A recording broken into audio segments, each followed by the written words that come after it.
जगह आपने वुजू फरमाया, वहां से इखराज हुआ तो दूसरी जगह पहुंचकर नमाज अदा फरमाई। एक जगह नमाज इशा अदा फरमाई, सरकारी हुक्म आया कि ये गांव ये मुकाम छोड़ दो, आपने वहां से हिजरत फरमाई, दूसरे मकाम पर तशरीफ ले गए, वितर की नमाज वहां अदा फरमाई।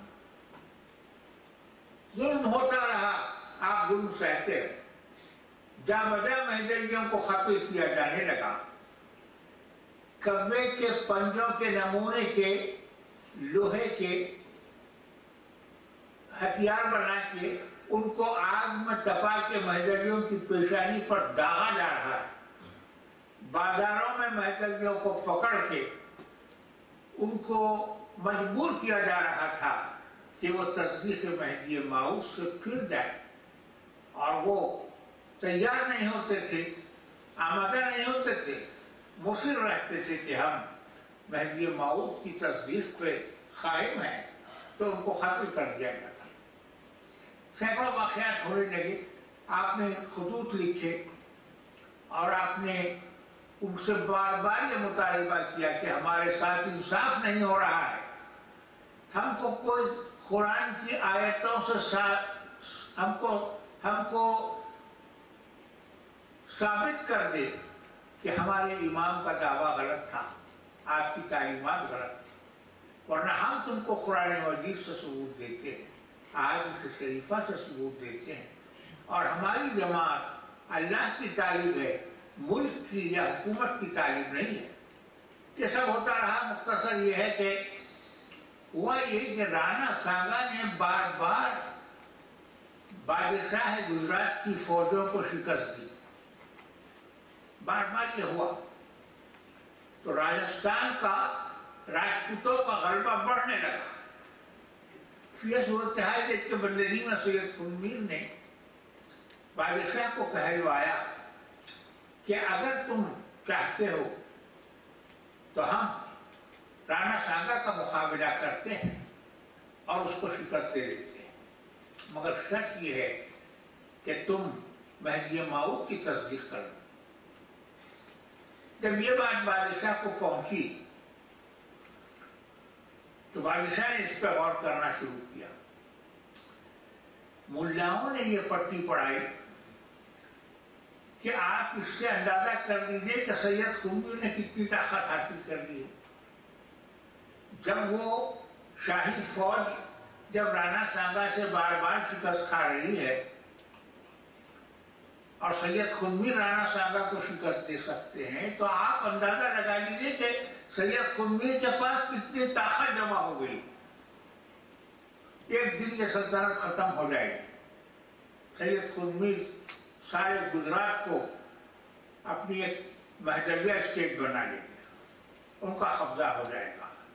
बस बादशाह को वरगलाया और ये कहा कि सैयद खुनमीर को अगर शिकस्त देना है तो कम से 1,00,000 2 लाख की फौज भेजनी पड़ेगी, उसके बगैर ये नामुमकिन है। तो जब ये बात बादशाह नौजवान था, सुल्तान महमूद बेगड़ा गुजर चुके थे, उन्होंने 50-52 साल हुकूमत की, उनकी जगह पे उनका बेटा मुजफ्फर तख्त पे बैठा हुआ था।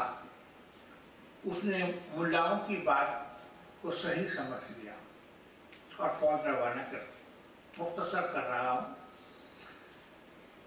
बंदगी में सैयद खुनमीर सिद्दीक़ विलायत ने अपने तमाम खुलफा को ये बात बता दी कि एक ना एक दिन हम पे हमला होने वाला है और हमको उसका मुकाबला करना है, तो हमको अल्लाह पे भरोसा करना है और अल्लाह के भरोसे शाही फौज का मुकाबला करना है। मुख्तसर यह है कि फौज ने चापानेर से निकल के खाबेर के मकाम पर जहाँ आपका दायरा था वहाँ पहुँचे और रास्ते में कई लोग उसमें शामिल हो गए। शाही फौज में हाथी थे, घोड़े थे और आजमुदा सिपाही थे, तो सब हथियारों से लैस थे, जरा बख्तर पहने हुए थे और पूरी तरह से तैयार थे। फौज पहुंची पहुंचने से एक दिन पहले रात में बंदगी में सैयद खुम्मी सिद्दीक़ विलायत सैयदुश्शुहदा रज़ी अल्लाह अन्हु ने आपके पास सिर्फ 100 फुक़रा की जमात थी, उनको 2 जमातों में तकसीम फरमाया। अब आप उनसे फरमाया कि जोर आजमाई करो, एक्सरसाइज। ये सुन्नत की तामील में है, इसको हिंदुस्तान का खेल है ये, इसमें जोर आजमाई की जाती है। सरकार दो आलम सल्लल्लाहु अलैहि वसल्लम ने असहाब को और बिलखुसूस नौजवानों को बार बार ताकीद फरमाई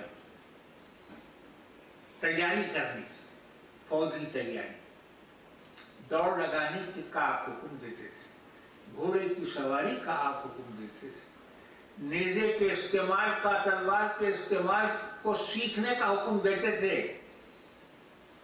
और ये सुन्नत रसूल है। तो इसकी तामील में आपने अपने असहाब की जमात को कबड्डी खेलने का हुक्म दिया, यानी जोर आजमाई करने का। उसके जरिए से आपको ये बता देना मकसूद था कि कौन सी जमात कल शहीद होने वाली है और कौन गाजी होंगे, ये बताना भी मकसूद था। एक जमात की लीडर या सरदार अपने बड़े फर्जंद बंदगी में सैयद जलाल को बनाया, उनकी उम्र थी 14 साल।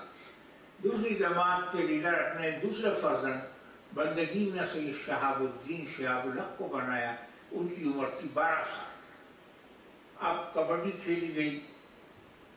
इन अल्लाह वालों ने अल्लाह वास्ते कबड्डी खेली, क्योंकि ये शरीयत का लाजिमा है कि कुछ तैयारी की जाए।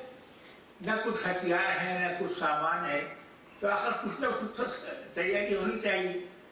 तो ये किया गया, कबड्डी खिलाई आपने। बंदगी में सैयद जलाल की जो जमात थी वो शिकस्त खा गई। बंदगी में सैयद शहाबुद्दीन के साथ जो लोग थे वो कामयाब हुए। दूसरे दिन जंग में यही हुआ कि आपकी मियां सैयद जलाल की जो जमात थी वो लोग शहीद हुए। तो खैर मुख्तसर ये है कि ये कबड्डी का खेलना कोई गुनाह का काम नहीं है।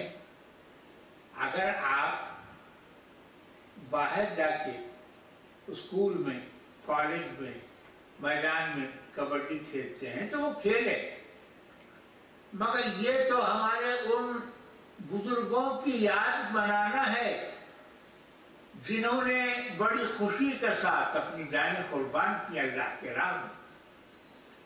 तो इसके बारे में ये कहना कि ये कबड्डी क्यों खिलाई जाती है, क्या है, किधर है, तो भाई आप नहीं जानते कि इसका सवाब क्या है।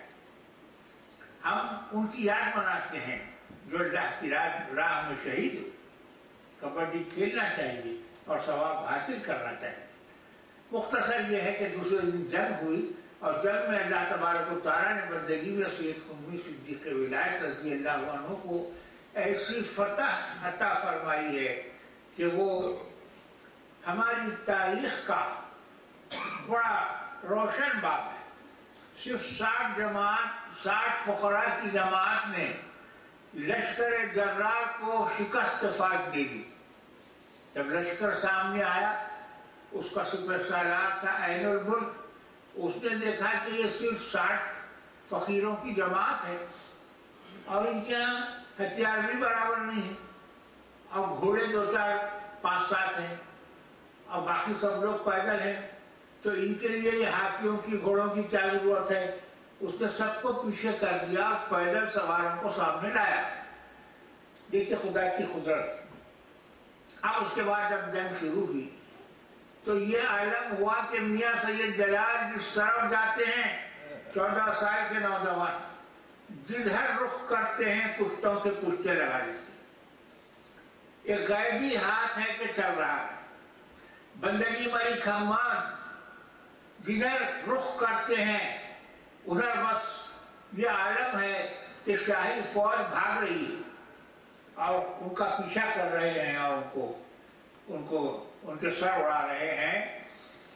मियां सैयद खानी खड़कीवाल, इनका असल नाम था मियां सैयद उमर। आप हजरत ख्वाजा बंदा नवाज येसु दराज रहमतुल्लाहि अलैह के पोते होते हैं। حقیقی پوترے نہیں بلکہ پوتروں کے پوتر.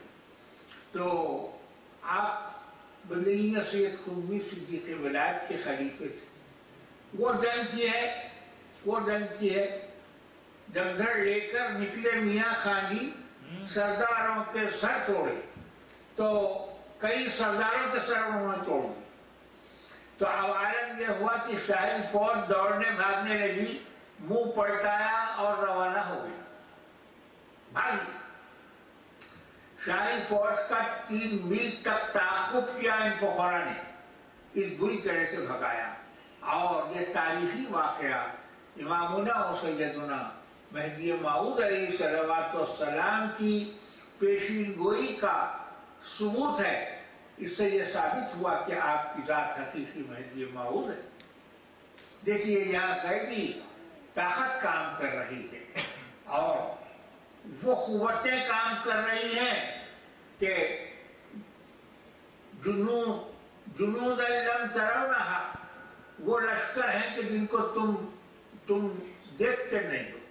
تو یہ عالم ہے کہ اتنی چھوٹی سی ٹکڑی جماعت، 60 فقراء کی جماعت نے بے جگری کے ساتھ حملے پہ حملہ کیا اور بادشاہ کی فوج کو بھگا دیا. کم من فئۃ قلیلۃ غلبت فئۃ کثیرۃ باذن اللہ. کتنی چھوٹی چھوٹی جماعتوں نے بڑے بڑے لشکروں پر اللہ کے حکم سے غلبہ پا لیا. یہ قرآن کہتا ہے اور یہ ظہور میں آیا. تو یہ تھا قاتلو کا ظہور، چوتھی صفت قاتلو کا ظہور تھا. اس دن خمیر کے مقام پر فوج بھاگی. بھاگتے بھاگتے ہوا یہ کہ انہوں نے راستہ لیا دائرے کا. شاہ خمینی صدیق ولایت نے دائرے پر 40 فقراء کو متعین کیا تھا. دائرے کے اطراف آپ نے ایک لکیر مار دی تھی اور حکم دیا تھا کہ اس لکیر کے اندر رہ کر مدافعت کرنا اگر حملہ ہو. مقصد یہ تھا کہ دائرے میں جو خواتین تھیں، عورتیں تھیں، بچے تھے، ضعیف لوگ تھے جو جنگ میں حصہ نہیں لے سکتے تھے، تو آپ نے ان کی حفاظت کے لیے ان 40 فقراء کو وہاں مقرر کر دیا تھا اور اس کی 60 فقراء کی جماعت کے ساتھ میدان میں تشریف لائے تھے. اب یہ بھاگتی ہوئی فوج دائرے کی طرف چلی گئی، اس نے وہاں حملہ کر دیا. تو ان 40 فقراء نے بے جگری کے ساتھ مقابلہ کیا، دائرے کی حفاظت کی، عورتوں اور بچوں کی، ضعیفوں اور کمزوروں کی حفاظت کی اور لڑتے رہے. اور اس خوبی کے ساتھ لڑے ہیں کہ جب کسی شہید کی میت ملی ہے تو اس کا ہاتھ یا پیر اس لکیر کے باہر نہیں تھا. جو لکیر ان کے سردار نے کھینچ دی تھی اس لکیر کے اندر ہی تھا. یہ ہے ان کی وفاداری اور یہ ہے ان کی اطاعت اور یہ ہے ان کی جانشاری کہ انہوں نے اس لکیر کے اندر رہ کے دائرے کی مدافعت کی اور ظالموں کو ایسی شکست دی کہ ان کو بھاگنا ہی پڑا. تو دائرے سے بھی بھاگے، داخل نہیں ہو سکے اس کے اندر. مگر جب بندگی میں سید خمینی جنگ سے فارغ ہونے کے بعد واپس دائرے کو تشریف لائے تو یہ 40 فقراء جن کو آپ نے متعین فرمایا تھا وہ سب شہید ہو چکے تھے. ہم انہیں کی یاد بناتے ہیں. آپ سمجھ رہے ہیں یہ کبڈی جو انہوں نے کھیلی تھی اور جو انہوں نے زور آزمائی کی تھی، یہ ان کی مردانگی ہے، یہ ان کی خدا پرستی ہے، ان کی جانثاری ہے کہ اللہ کی راہ میں انہوں نے اس خوشی کے ساتھ اپنی جانیں نثار کر دی. تو ان کی یاد آج منائی جاتی ہے.